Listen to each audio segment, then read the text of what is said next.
ہمارے ساتھ ایک حادثہ ہو چکا ہے. یہاں ہمارے سرنگی میں ایک بھائی تھے,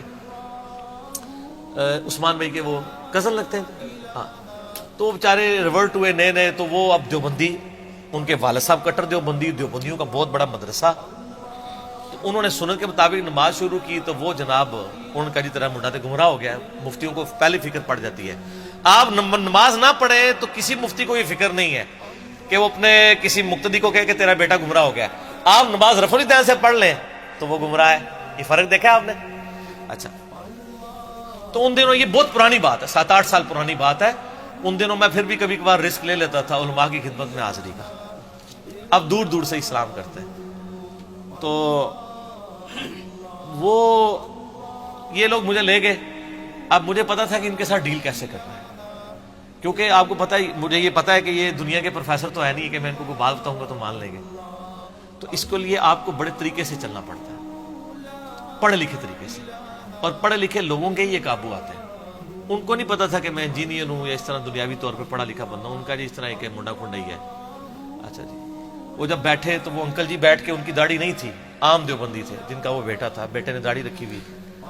تو وہ بڑے اچھے طریقے سے ماشاءاللہ جو ایک سٹائل ہے, تو مسکرا کے ملے. اور یہ وہ ہمیں تو پتا تھا تھوڑی دیر بعد یہ مسکراہٹ جھاگ میں بدل جائے گی, یہ ہمیں پتا ہوتا ہے کیونکہ کئی دفعہ ایکسپیرینس ہوا ہے. وہ کہتے ہیں کہ میں نے کہا جی بتائیں حضور. ان کا جی آپ نے کس طرف ان کو لگا دیا؟ میں نے کہا جی بات یہ ہے کہ ہمیں آپ سے بنیادی اختلاف ہے کہ آپ کے عقیدے کتاب و سنت کے مطابق نہیں ہے. رفع الیدین تو چھوٹی چیز ہے, ہم آپ کے عقیدوں کو غلط سمجھتے ہیں, آپ کے بزرگوں کے عقیدوں کو غلط سمجھتے ہیں. حضرت ابراہیم علیہ السلام نے کہا تھا نا, انتم وآباؤکم فی ضلال مبین, تم بھی گمراہ, تمہارے بزرگ بھی گمراہ. تو ابراہیمی خون ہے, ٹھیک ہے نا. ملت ابیکم ابراہیم هو سماکم المسلمین من قبل وفی ھذا ما کان ابراہیم یہودیا ولا نصرانیا ولکن کان حنیفا مسلما وما کان من المشرکین. جو مشرک نہیں ہوتا سر, وہ دلیر بہت ہوتا ہے, مشرک بزدل ہوتا ہے. تو وہ کہنے لگے کہ جی کون سے عقیدے؟ میں نے کہا جی آپ المحند علی المفند لے کے آئے نا ذرا. اب المحند المفند کا تو انکل جی کو نہیں پتا تھا. میں نے کہا جی انکل جی آپ کو پتا ہے کہ آپ کے بزرگان دین نے اس امت پہ احسان کیا ہے کہ انہوں نے اپنے سارے اچھے اچھے عقیدے انورٹڈ کاماز میں جمع کر کے ایک چھوٹی سی کتاب لکھی ہے, المحند علی المفند. تو سر المحند کا راگ ہم 7-8 سال سے لاپ رہے ہیں. اب تو خیر بچہ کہہ رہا ہے, اب تو المحند ختم ہو گیا, المحندس علی المفند, مفندین آ چکی ہے, ایک انجینئر اتنے پاگلوں پر. اچھا, وہ کہنے لگا جی وہ کیوں لے کے؟ میں نے کہا آپ کے پڑھیے. کہتے ہیں ہاں پڑھیے. میں نے کہا آپ لائیں ذرا, میں اس میں بتاتا ہوں. وہ عقیدے تو یہ انکل جی ماننے کے لیے تیار نہیں ہوں گے جو آپ سے مناظرے کے لیے ہمیں لے کے آئے ہیں. آپ ان کے بھی آپ مناظرے یہ بھی نہیں مانیں گے. تو میں نے کہا آپ وہ المحند لے کے آئے. تو وہ کہتا ہے کہ جی آپ بتائیں کیا مسئلہ ہے. مجھے پتا تھا, میں نے اس کو بتایا یہ تو مطلب لڑے گا. میں نے نا پہلے انکل جی کو پکا کیا, جو دیوبندی انکل جی. میں نے کہا انکل جی مجھے بتائیں کہ آپ کا یہ عقیدہ ہے کہ نبی علیہ السلام کی قبر مبارک اللہ کے عرش سے, کرسی سے, خانہ کعبہ سے افضل ہے؟ کہتے ہیں استغفر اللہ, میرا تو یہ عقیدہ نہیں ہے.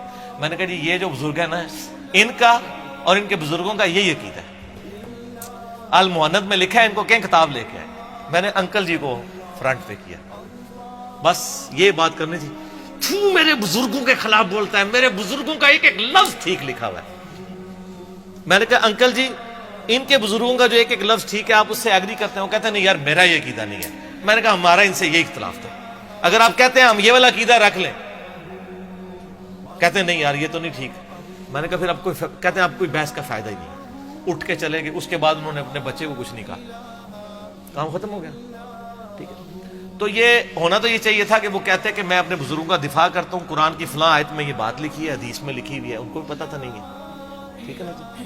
تو اس لیے پھر انہوں نے آخر میں ایک جملہ بولا کہ یہ لڑکا ہے کون ہے. تو انہوں نے بتایا یہ ایک انجینئر ہے, اور اس طرح یہ. ان کا آپ نے پہلے کیوں نہیں بتایا کہ یہ پڑھا لکھا بندہ ہے؟ پڑھے لکھے بندے تو گمراہ ہوتے ہیں, ہم تو ان سے بات بھی کرنا گوارا نہیں کرتے. یہ بات اصل میں نے آپ کو بتانی تھی مفتی صاحب کی, کہ پڑھے لکھوں سے یہ جھرک جاتے ہیں, کیونکہ ان کو پتا ہے کہ جب ان کو کاٹنے لگیں گے نا, یہ پہلے گھیچی پکڑ لیں گے ہماری. ٹھیک ہے نا, وہ دانت کھلے رہ جائیں گے ایسے کر کے. ٹھیک ہے نا, تو وہ دانت بند نہیں ہوں گے, یا بند ہوں گے تو یہ پہلے پکڑ لیں گے, کھول نہیں سکیں گے. آپ کو پتا ہے بگر ماہ جو ہے نا, 3,000 پاؤنڈ کی طاقت سے یہ اپنے جبڑے بند کرتا ہے، لیکن کھولنے کی طاقت اس کی بہت کم ہے. اگر آپ اس کو ایک ہاتھ سے بھی یوں پکڑ لیں جبڑا کھول نہیں سکتا. 3,000 پاؤنڈ، 1,500 کلو گرام وزن آپ اٹھا سکتے ہیں؟ میرا تو اپنا وزن 70-80 کے قریب ہوگا، میں کیا 1,500 کلو اٹھا سکتا ہوں؟ اس طاقت سے وہ بند کرتا ہے جبڑے. تو دنیا کا کوئی جانور اس کے جبڑے بند کرنے سے، کوئی انسان بھی اس کو روک نہیں سکتا، لیکن جو اس کی کھولنے کی صلاحیت ہے نا وہ اتنی کم ہے کہ اگر آپ اس کو ہاتھ سے یوں پکڑ لینا، دیکھیں یہ اللہ کی یار یہ بھی قدرت ہے. اس کے جبڑوں میں یہ طاقت نہیں کہ آپ اس کو ہاتھ سے پکڑ لیں اور یہ جبڑے کھول سکے. اسی آپ دیکھیں وہ اتنے بڑے بڑے کروکوڈائلز کو پکڑتے ہیں، ساتھ ہی ٹیپ لپیٹ دیتے ہیں. ٹیپ کیا چیز ہے؟ آپ رسی بھی لپیٹ دیں 3,000 پاؤنڈ کے آگے تو لوہے کی رسی بھی کچھ نہیں کرتی. لیکن یہ اللہ نے اس پہ کمزوری رکھی ہوئی ہے. آپ کے علماء میں بھی یہ کمزوری ہے. اگر آپ ٹائم کے اوپر ان کو ٹیپ لگا دینا اس طریقے سے جس طرح میں نے لگائی ہے پڑھ لکھے طریقے سے، یہ 3 لاکھ پاؤنڈ بھی ہو یہ کھول کچھ نہیں سکتے. تو وہی ہوا کہ وہ اس کے جبڑے میں نے پہلے ہی بند کر دیے، تو وہ کھولنے کی طاقت پتہ ان کو نہیں ہوتی. یہ میں نے ایک تفنن کے طور پہ آپ کو باتیں سمجھا. چلیں جی.